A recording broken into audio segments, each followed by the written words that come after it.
If we think back to monarchs of the past, war is absolutely central to their identity. By the First and Second World War, the role of monarchs in wartime had changed. George VI and Queen Elizabeth were very much aware that World War II was not just fighting on the battlefield, it was also a propaganda fight.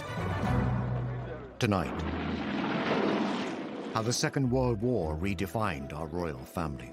We hear how the King and Queen Mother barely escaped with their lives during the Blitz. At 11 o'clock in the morning, a German bomber appeared from nowhere, flew over Admiralty Arch and down the Mall, straight into the palace, and dropped a series of bombs on the palace, one of which very nearly killed the king. How the royal family were just like the rest of us during the Second World War and got stuck into the war effort. This is the Queen with grease on her. I mean, this isn't just her with white gloves on, opening, hospitals. The Queen Mother famously said, we have sparking plugs for breakfast. For the first time, we hear previously unheard recordings from one of the royal family's secret World War II Army protection officers. It was so top secret that we couldn't talk to anybody, couldn't be seen by anybody. And the new relationship that blossomed between the royal family and the British public. From the low point of the abdication, when they'd been called for a republic, here we are just 4 years later, and the king has somehow come to represent the whole spirit of the country, that resilience, that fighting spirit, that we can do it.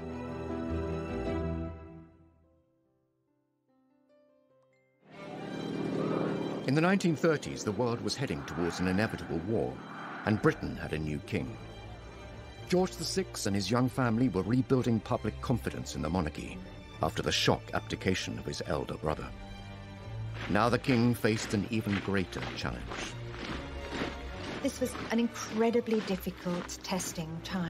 Nazi aggression was really becoming something that just couldn't be ignored. The king didn't know whether he was going to have to be a leader in a time of crisis, a war leader. We were pursuing a policy of appeasement. But with each crisis, we seemed to be coming ever closer to the brink of war. Just at the moment when the British monarchy looked like it was back on its feet, the nation, Europe, was plunged into spectacular crisis. On the 3rd of September 1939, the king addressed the nation to announce the country was at war. For the second time in the lives of most of us, we are at war. As he spoke, the words were hesitant, and there were long gaps, and the delivery was flat. Goebbels, Hitler's propaganda minister, wrote in his diary, another speech, it looks as though it's symbolic of the whole country, a sign of weakness. This would prove to be a miscalculation by Germany. King George VI was far from weak. As a young prince, he had fought for king and country. He was no stranger to the theatre of war. The king, of course, himself was a military man. He'd served in the First World War. He was a 20-year-old on HMS Collingwood during the Battle of Jutland in 1916. So he actually had wartime experience. In fact, he's the only 20th century monarch to have fought in a conflict zone. And then he finds himself in 1939 in charge of a country that, in many respects, isn't ready for war. And he leads from the front. Now king, George had no active military role, but he was determined to support troops fighting in his name. Once the war actually really moves into its ascendancy with the German attack from May 1940 onwards, he dedicates himself relentlessly to maintaining national morale. The king and his family were soon to prove to the British public that they would stand by them. They would face the hardships of war together. Suddenly Britain was galvanized to be on a war footing. And what was very, very impressive at the time is that the king and the queen stayed. Many aristocrats in Britain fled when they heard that war was imminent, and they said to the king and queen, you should go too, you should go to Canada, where you'll be completely safe. And they said no. The queen made an announcement that children won't go without me. I won't leave the king, and the king would never leave under any circumstances. The royal family embarked upon their own mission to raise the morale of the troops and of the public. They visited factories, they visited munitions, they visited troops all over the country. By all reports, the days that followed, productivity rates went up. There was a real sense that they kind of galvanised people and given them a sort of new sense of vigour. Sequel to the Big Blitz, the visit of Their Majesties the King and Queen to districts in East London, which suffered very severely. George VI and Queen Elizabeth were very much aware that World War II was not just fighting on the battlefield, it was also a propaganda fight. When they went around these bomb sites, people were just amazed. There was the Queen in all her jewellery and her furs, and on one occasion, there was a little dog who was half buried under rubble, and the dog was absolutely terrified, and no one could get it out. And the Queen knelt down, and she coaxed that little dog out of the hole. I mean, then there was cheers from all the crowd, and it's just little things like... Was not the only focus for the Luftwaffe. Coventry in the West Midlands had suffered a number of small attacks. On the evening of the 14th of November 1940, 500 German bombers flew over the city, dropping their bombs. The city, having been mercilessly bombed throughout a whole night without regard to military targets, now presents a grim appearance of devastation. Hundreds of civilians lost their lives. I mean, it was more intense bombing than anyone had yet experienced. In fact, Goebbels introduced a new word in the lexicon of horror to Coventrate, because 500 tons of high explosive bombs were dropped in one night. The city was just ablaze. It was a torch. You could see it 100 miles away.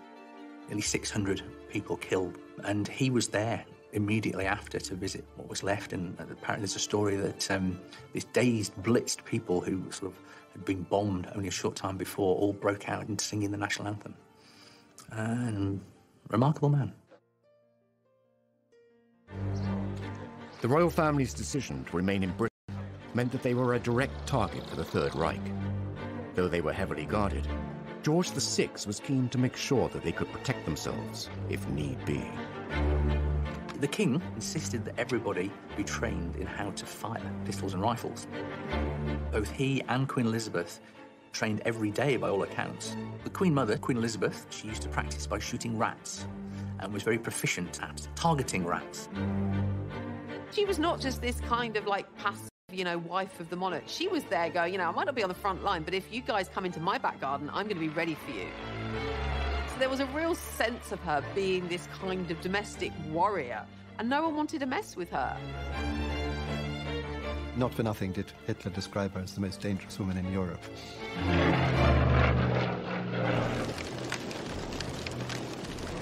As the conflict continued, it became clear that this was not just a war on the front lines.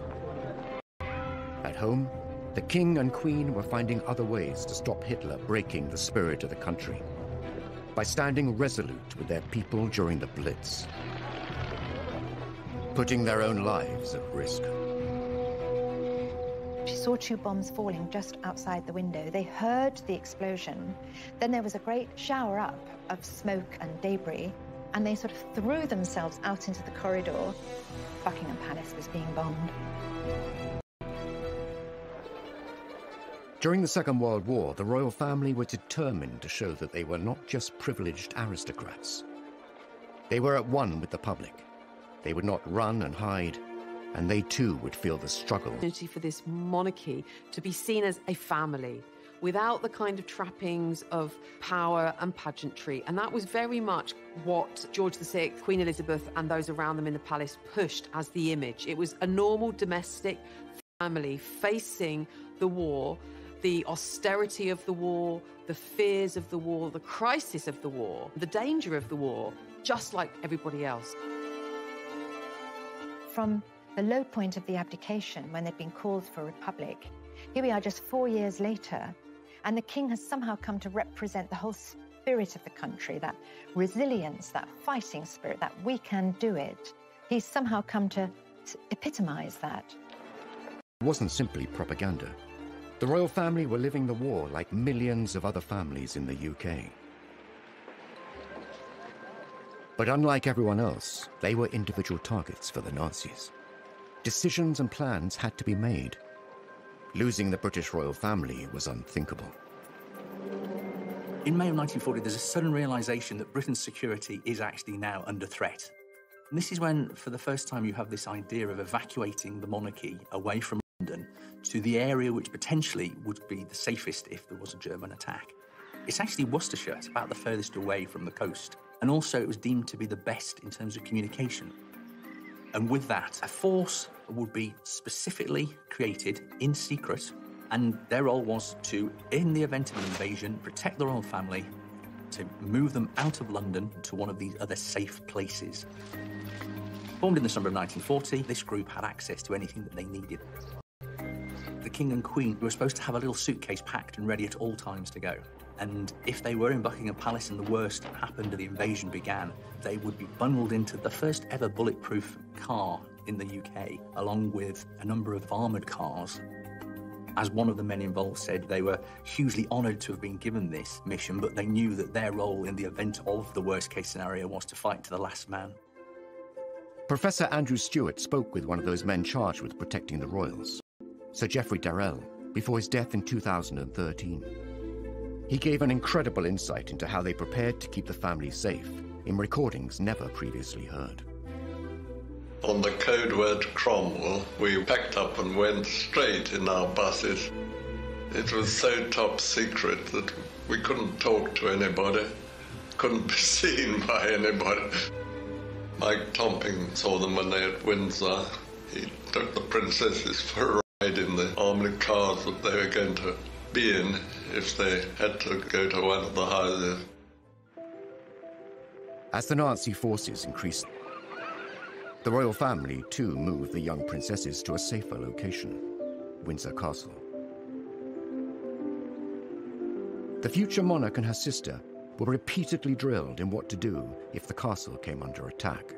For the initial period, they sheltered in the dungeons because they were the most secure part of the castle. The Queen's protection officer during the war, Sir Geoffrey Darrell, highlights the real danger the young women were facing. If we'd been invaded, the only thing that could have happened, I think, would have been an airborne landing. The Germans would have had to have done it in the dark, grabbed them and taken them away before daylight, and I don't think they could have done it. Princesses might have been sent to Canada, I think. It's known the drill of getting them from their bedrooms down to the air raid shelters was practiced. They were given a special bag into which their favourite toys were put. They practiced the idea of how to get ready quickly, so much so that they were able to do it in no time at all. Windsor Castle was a fortress. It was cold and dark. But the Queen and her younger sister still had a bit of fun. The king actually had a very good idea. He was going around Windsor Castle with his eldest daughter, Princess Elizabeth, and there was lots and lots of clothes and costumes. And he said, why don't we put on a pantomime? And it gave them something to focus on together. Actually, during the 5 years of the war, I think they put on 4 pantomimes, and they were fee-paying. So all the local people used to come as well. And Princess Elizabeth said, oh, we can't charge 7 shillings and 6pence for people to come and see us in a pantomime. And Margaret said, they'd pay anything to see us. As the war raged on, German forces disrupted the food supply chain into Britain. The whole country was put on rations in 1940. The royal family were no exception.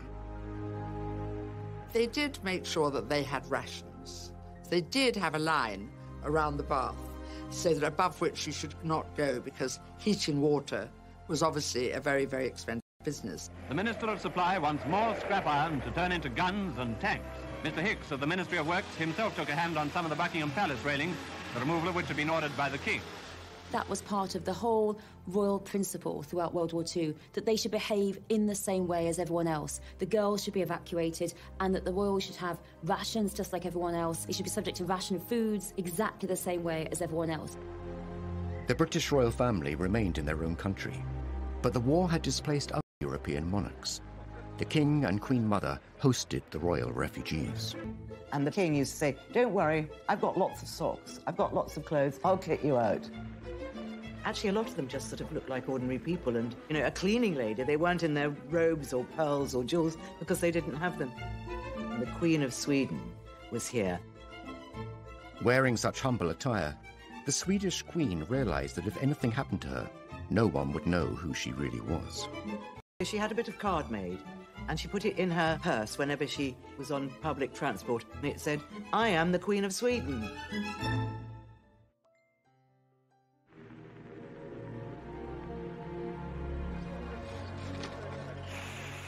Families across the country were facing the loss of loved ones.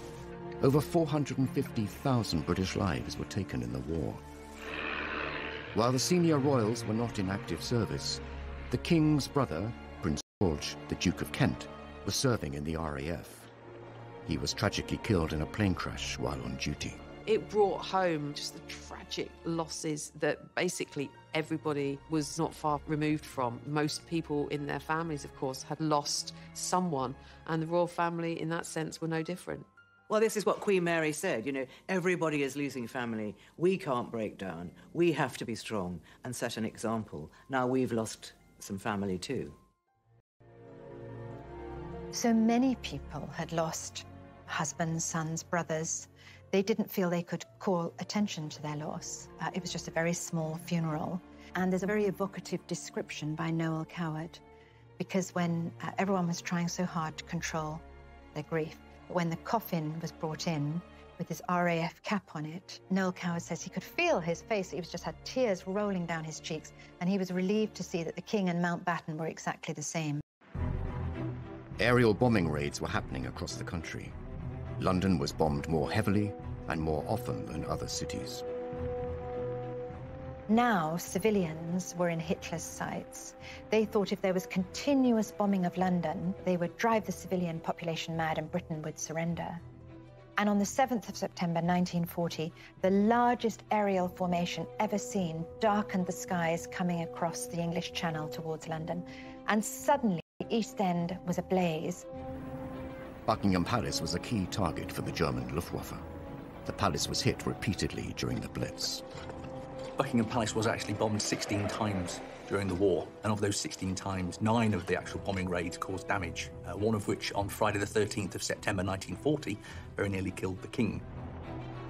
At 11 o'clock in the morning, a German bomber appeared from nowhere, dropped below the clouds, flew over Admiralty Arch and down the Mall, dropped a series of bombs on the palace. The King was with the Queen and his private secretary in his private sitting room, just getting ready for the day's work. And they saw 2 bombs falling just outside the window. They heard the explosion. Then there was a great sort of shower up of smoke and debris.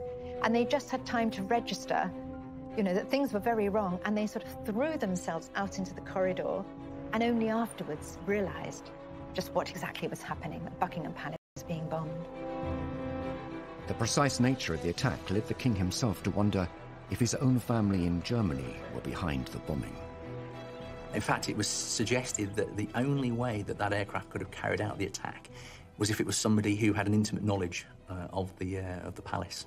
And in fact, for a long time, the suggestion was it was a gentleman called Prince Christoph of Hesse, who was a distant relative but had visited the palace a number of times prior to the war. This was a turning point for the royal family and his relationship with the British public. They did something unprecedented. The media were actually invited into Buckingham Palace and were shown around the damage and were told the story of what had happened. This was revelatory. This had not happened before. Latest outrage of the Nazis' indiscriminate fury is the bombing of Buckingham Palace. Remember, most people hadn't seen the inside of Buckingham Palace. They showed the brickwork that's fallen apart, all the masonry that had been left, and the danger there was to the King and Queen. So I think people felt, OK, they're going through a slightly better version of the war than we are. They weren't going to the tube every night to hide, but they were suffering from the same problems. They stood for something. It meant something to people that they were still there in the midst of all this. The King and Queen had changed the way the royal family interacted with the public. No longer were they closed off. Now they were out and about, being seen, commiserating, consoling, and encouraging the war effort. Buckingham Palace did take 9 direct hits, a policeman was killed, and the Queen, she said, "Now I can look the East End in the face And she felt very strongly that because her home had been bombed, it put her on the same level as all these people who'd suffered so much. And we do see a change and a lot more support for the royals after this moment. The Queen was also keen to let the rest of the world see what was happening in Britain. Before the United States had joined the Second World War, she sent an invitation to the First Lady. The King and Queen were at Paddington Station to greet her in the name of the people of Britain as she arrived in London.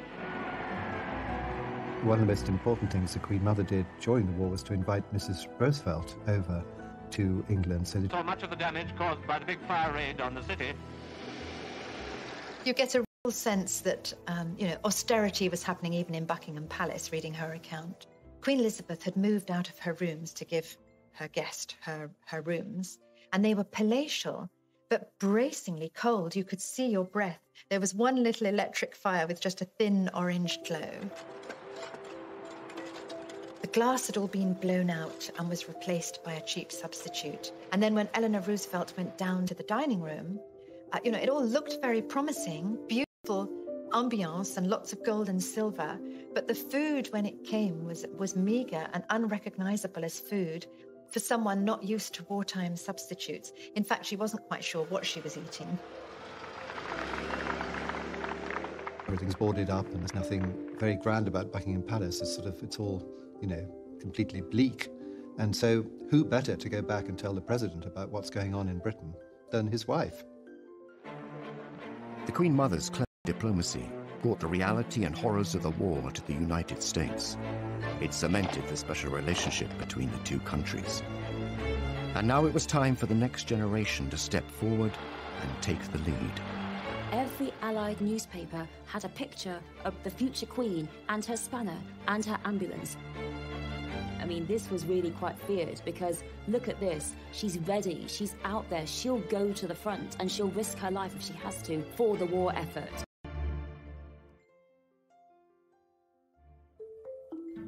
Historically, kings and queens were conquerors, bringing back the spoils of war. Monarchs like Henry IV and George II were seen on the front line.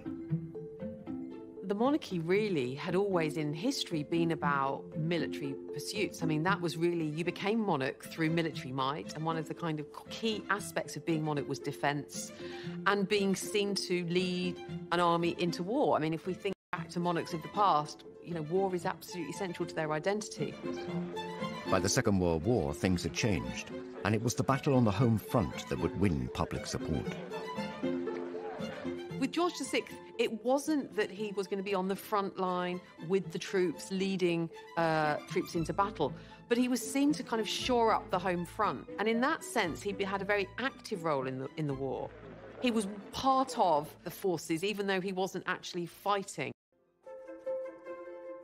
War was raging across Europe, and the King and Queen Mother remained in London with their daughters safe in Windsor. The Queen and her younger sister Margaret were growing up and wanted to be more involved in the war effort. At just 14 years old, the Queen reached out to other children across the empire.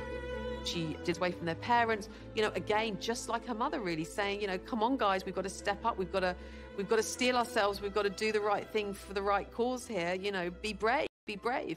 My sister and I, all of us children who are still at home, think continually of our friends and relations who have gone overseas, who have travelled thousands of miles to find a wartime home and a kindly welcome in Canada, Australia, New Zealand, South Africa, and the United States of America. We know, every one of us, that in the end all will be well, for God will care for us and give us victory and peace. And when peace comes, remember, it will be for us, the children of today, to make the world of tomorrow a better and happier place. It's one of the first public things that she ever did, and Princess Margaret chirps in at the end to say goodnight to them. Come on, Margaret. Good night, children. Good night, and good luck to you all. Children, of course, lost family, and they did a charming broadcast, and it was also sent to America because at that time we were still trying to entice America into being on our side. The Queen soon took on other public duties. On the 21st of April 1942, she turned 16 and was appointed Colonel-in-Chief of the Grenadier Guards by her father. That same day, she made her first official public appearance as she inspected her troops. She was only a child when war broke out, really very young, and she had to grow up without her parents, but also expected, really from quite a young age, to take on a leadership role. That was her first big responsibility, and so she took a great interest in her regiment and, very much involved with their activities. In 1945, aged 18, the Queen insisted on joining the Auxiliary Territorial Service, the women's branch of the British Army. Women were suddenly supposed to go to work, to go to the factories, learn to be mechanics while the men were away fighting. And, the Queen and Princess Elizabeth were like, well, I'm just going to do the same thing. And so it was very much, if it's good enough for them, it's good enough for us, and we're no different. We don't require special treatment. She was absolutely determined that she would go out there and join in with other girls. Even if she couldn't do it, even if it was difficult, even if she made a fool of herself, she didn't care. She wanted to go out there and do her duty. George VI had said, hold on a second, no, this is not a job for you. And Princess Elizabeth, of course, our current queen, was like, absolutely not. I'm rolling my sleeves up. I want to join. I want to enter the war effort. And of course she did. And we see that amazing footage of her. She had to undergo 6 weeks of training. And 6 weeks of training were all about trucks, because that's what the ATS did. They drove people around, troops, bits of equipment, whatever the army needed, round in trucks. The Queen Mother famously said, we have sparking plugs for breakfast, so the Queen was obviously very interested in all that. The Queen rose quickly through the ranks. In a matter of months, she was promoted to junior commander, the equivalent of army captain. She just seems to be this sort of ageless icon. But when you look at her role in the war, she was this attractive woman, but a kind of active woman who was dressed in khakis, who was dressed in overalls. This is the Queen with grease on her. I mean, this isn't just her with white gloves on, opening, hospitals or, unveiling plaques. This is her actually doing a job of work. She served. She was the first, woman royal to be in the armed forces. So she led from the front. She delivered and she did what she needed to do. And I suppose she's lived that out ever since. And her remarkable longevity and sense of duty. And I think the Queen never took the easy path. And it would have been quite easy for her not to join the ATS, to stay in Windsor Castle with Margaret.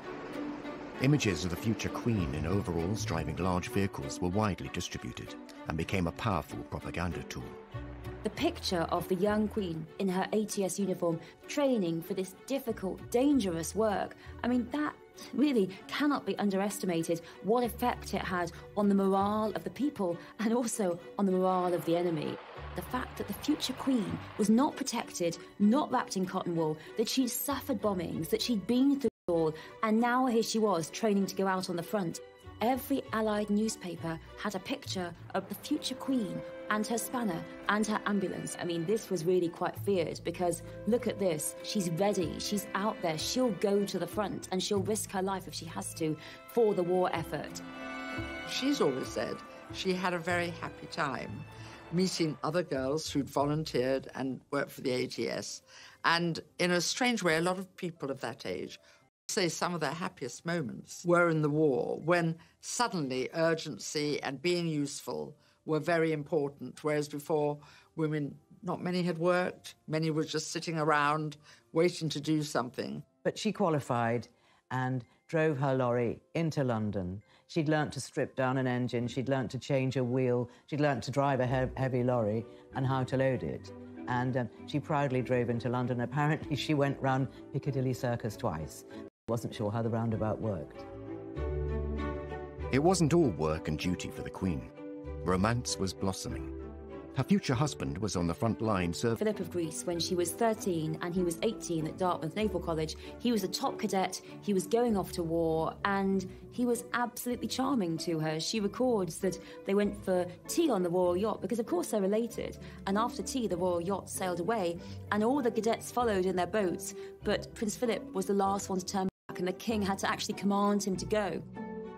He was a distant relation. He was produced on that occasion to look after the two princesses, and that's always where they say they focused on each other. And of course he had a very, very good war. He described to me once that during the war, he had no family in England. His mother was living in Greece, and of course he was Greek.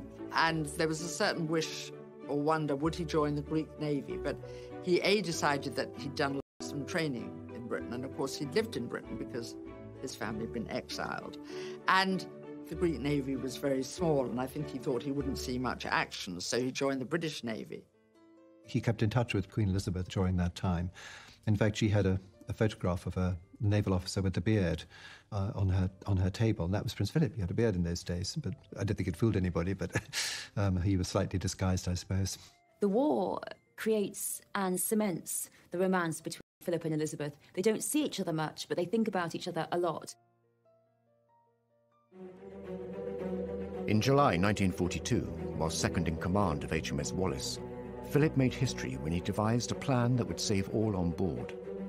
He was to become a war hero. Philip played a really immensely important role in the war in various ways, but perhaps no more so than the Allied invasion of Sicily, when there was a real danger that his ship was going to be bombed by the German Air Force.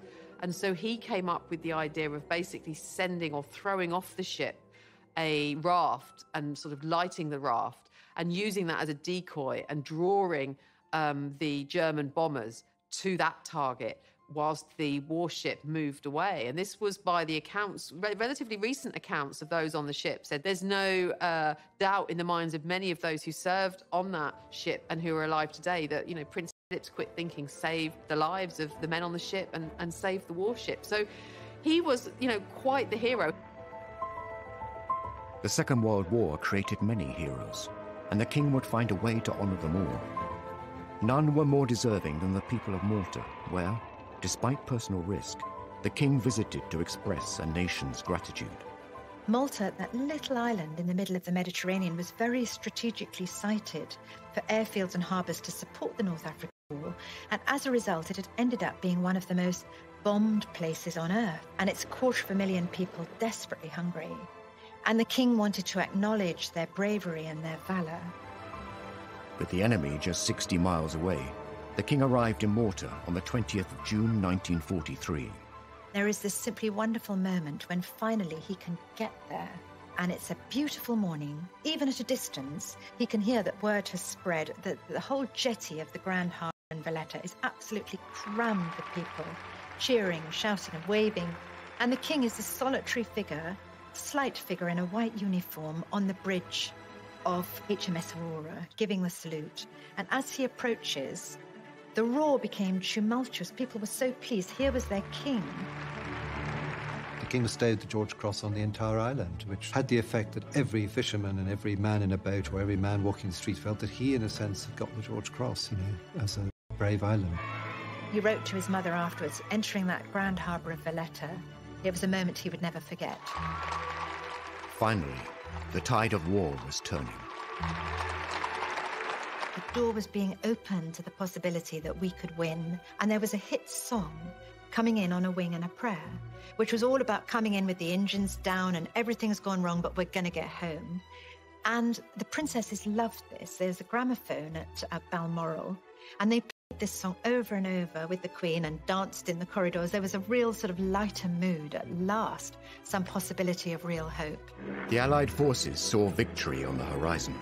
Soon, the future Queen and her younger sister would enjoy a rare moment of anonymity, up close and personal with their subjects. The king, who was such a cautious man, he too was so happy. He said, yes, off you go. On the 8th of May 1945, after 6 long years, the Prime Minister announced that war had come to an end. The country woke up to the wonder of it all. VE Day, Victory Day, a day like no other, a day they had, been fighting for.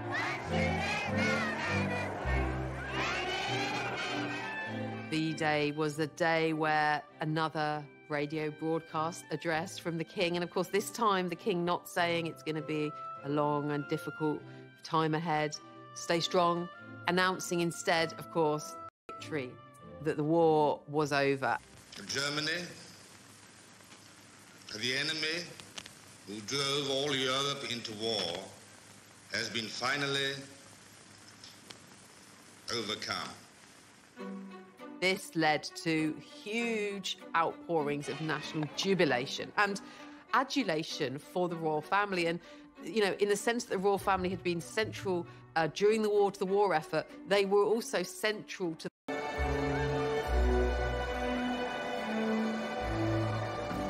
Then the crowd makes its way to the Mall.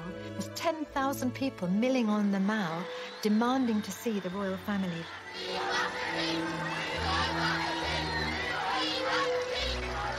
After years bound by the constraints of war, the future queen and her sister Margaret were desperate to get in amongst the celebrations. This day marked an amazing moment. There were crowds. Everyone rushed into the streets. It was this great moment. And the two princesses said to the king and queen, "Can we go outside with all those people?" And the king, who was such a cautious man, he too was so happy. He said, "Yes, off you go." And that seems unbelievable because it was absolute chaos outside. The young queen went out in her ATS uniform, and initially she'd pulled her cap down, but then she was told she couldn't go out with the uniform incorrect. She had to put it back up, and she was a bit concerned that people would recognise her. But everyone was so excited and so happy that they just didn't care. And the Queen actually spoke about this many years later. She talked about how marvellous it was. Everyone swept along in this tide of happiness and relief. And it's an amazing story that Margaret and Elizabeth, they go out there. They're out there in the crowds, these people rushing round, and they shout, "God save the King, God save the Queen," with everyone else.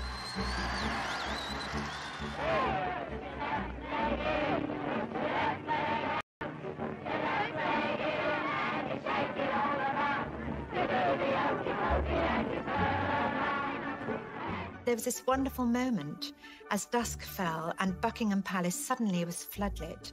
Lionel Logue, the King's speech therapist, was outside Buckingham Palace and he could see it all. He said the Queen's tiara caught the lights. It just seemed almost magical, like a fairyland. You know, suddenly there was light and cheering. And it went on for so long. They came out onto the balcony 8 times. It just seemed like, in that moment, the quintessential moment of victory. It wasn't just a military victory. It was a personal victory for the king. George VI, for all that he had a stammer, for all that he didn't want the role, for all that he dreaded the role, he had become the war leader, the king the country wanted. So it was an incredible turnaround for the monarchy. The great irony is that George VI was never supposed to be king. And on paper, he did not have the credentials of a king, but he was in fact made for the moment. He was actually exactly what Britain needed at that time. Almost as soon as the war is over, people turn their attention to the princess, to the heir, and her wedding, of course, 2 years after the end of the war, is all about light and rebirth. Elizabeth is crowned queen just 7 years later. Each year, she stands alongside the servicemen and women in solidarity and remembrance, as her parents once did. I think it's very moving that we hardly ever see emotion from the Queen, but one occasion is when she was mourning veterans. She served alongside so many other young people, but so many of them are no longer with us. And I think the Queen, throughout her reign, has been particularly concerned with veterans, how they've suffered, with commemorating veterans and commemorating the war, and really that reflects her own experiences of World War II.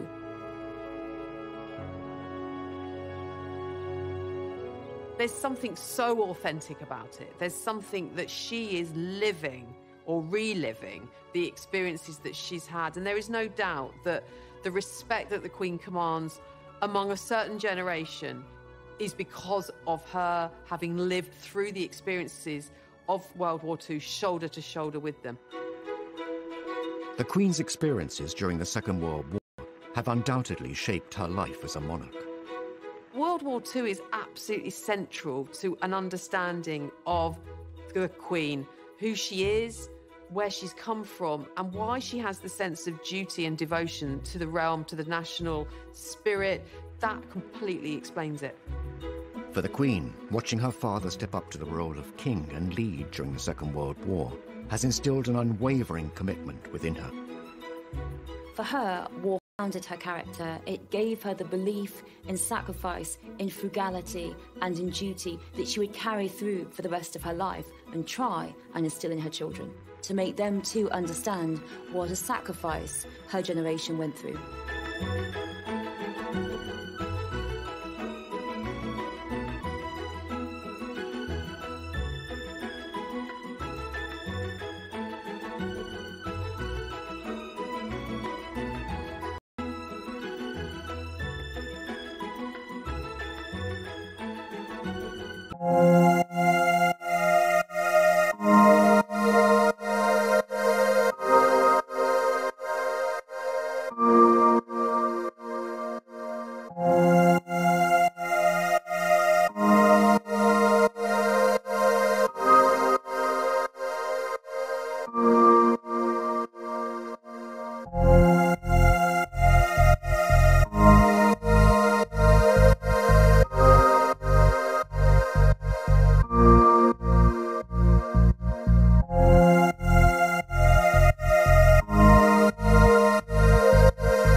the city, having been mercilessly bombed throughout a whole night without regard to military targets, now presents a grim appearance of devastation. Hundreds of civilians lost their lives. I mean, it was more intense bombing than anyone had yet experienced. In fact, Goebbels introduced a new word in the lexicon of horror to concentrate, because 500 tons of high explosive bombs were dropped in one night. The city was just ablaze. It was a torch. You could see it 100 miles away. Nearly 600 people killed, and he was there immediately after to visit what was left. And apparently there's a story that these dazed, blitzed people who sort of had been bombed only a short time before all broke out into singing the national anthem. And remarkable man. The royal family's decision to remain in Britain meant that they were a direct target for the Third Reich. Though they were heavily guarded, George VI was keen to make sure that they could protect themselves, if need be. The king insisted that everybody be trained in how to fire pistols and rifles. Both he and Queen Elizabeth trained every day by all accounts. The Queen Mother, Queen Elizabeth, she used to practice by shooting rats and was very proficient at targeting rats. She was not just this kind of like passive, wife of the monarch. She was there going, I might not be on the front line, but if you guys come into my back garden, I'm going to be ready for you. So there was a real sense of her being this kind of domestic warrior, and no one wanted to mess with her. Not for nothing did Hitler describe her as the most dangerous woman in Europe.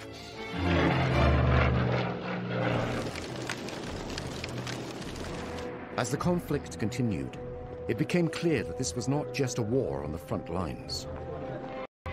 At home, the king and queen were finding other ways to stop Hitler breaking the spirit of the country, by standing resolute with their people during the Blitz, putting their own lives at risk. She saw 2 bombs falling just outside the window. They heard the explosion. Then there was a great shower up of smoke and debris, and they sort of threw themselves out into the corridor. Buckingham Palace was being bombed. During the Second World War,